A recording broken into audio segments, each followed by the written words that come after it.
Assalamualaikum warahmatullahi wabarakatuh. Apa kabar sahabat Amirul Mukminin? Semoga semua dalam lindungan Allah Subhanahu wa taala. Pada dasarnya, kisah masa lalu menjadi sebuah pelajaran. Terlebih jika kisah-kisah tersebut terjadi pada kehidupan Nabi dan juga Rasul para utusan. Seperti kisah Nabi Musa dan juga batu pencuri. Berikut kisahnya. Pada masa kehidupannya, orang-orang memiliki kebiasaan buruk yakni mandi bersama di ruangan terbuka dan tetap santai jika auratnya terlihat oleh orang yang bukan muhrimnya.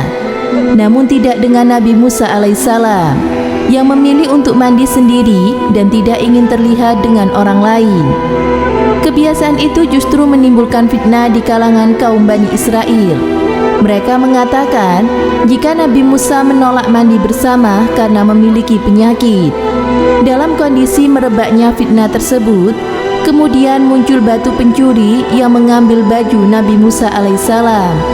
Bagaimana kisah lengkapnya? Berikut adalah kisahnya. Kebiasaan buruk Bani Israel adalah salah satunya dengan gemar mandi bersama dengan kaumnya tanpa menutup aurat. Hal ini terdapat dalam riwayat Bukhari dalam kitabnya kelima, Kitab Mandi bab ke-20. Bab yang membahas tentang orang yang mandi dalam keadaan telanjang ketika sendirian.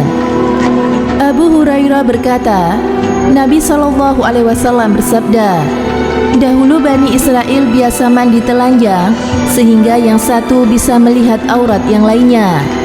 Adapun Nabi Musa alaihissalam mandi sendirian, sehingga mereka berkata, Musa malu mandi bersama kami karena besar buah kemaluannya.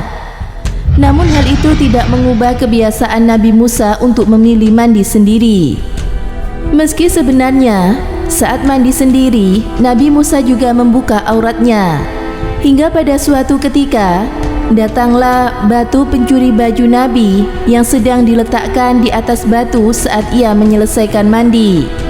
Namun tiba-tiba, batu tersebut membawa lari baju Nabi dan membawanya keluar dari permandian ke arah orang yang ramai.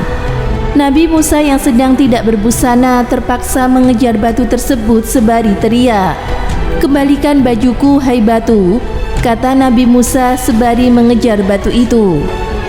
Namun batu itu tidak kunjung berhenti, seolah ingin mempermalukan Nabi Musa alaihissalam.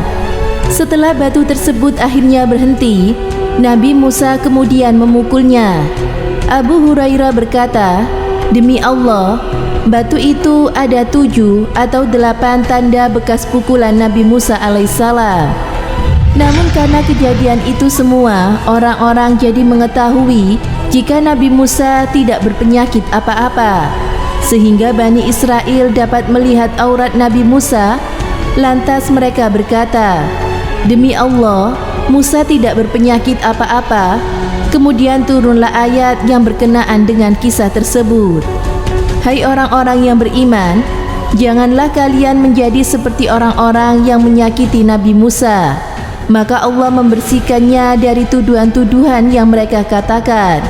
Dan dia adalah orang yang mempunyai kedudukan di sisi Allah Subhanahu wa ta'ala. Al-Quran Surat Al-Ahzab ayat 69. Masya Allah, itulah kisah batu pencuri baju Nabi Musa alaihissalam. Semoga bermanfaat. Wallahu a'lam bishawab.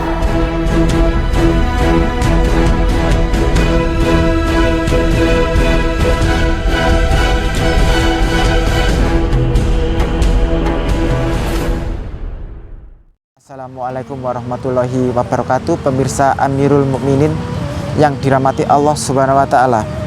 Dari sekian banyak kisah para nabi, Al-Quranul Karim sangat banyak menceritakan perjalanan hidup Nabi Musa alaihissalam. Apa alasannya? Nabi Musa adalah nabi yang paling mulia di kalangan Bani Israel.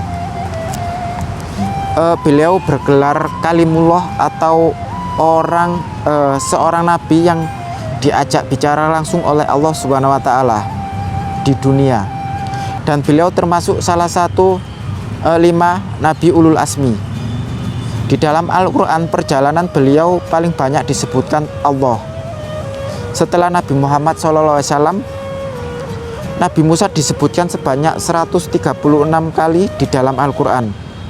Lalu apa alasannya kisah Nabi Musa banyak disebutkan dan diceritakan berulang-ulang oleh Al-Quran? Yang pertama adalah karena Nabi Musa adalah nabi yang paling banyak menerima ujian.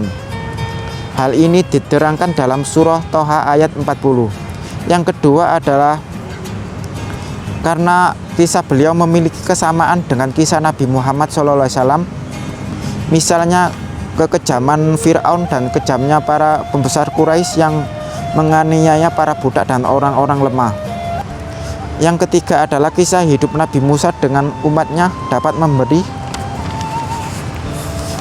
manfaat bagi umat Islam. Semoga memberi manfaat. Wassalamualaikum warahmatullahi wabarakatuh.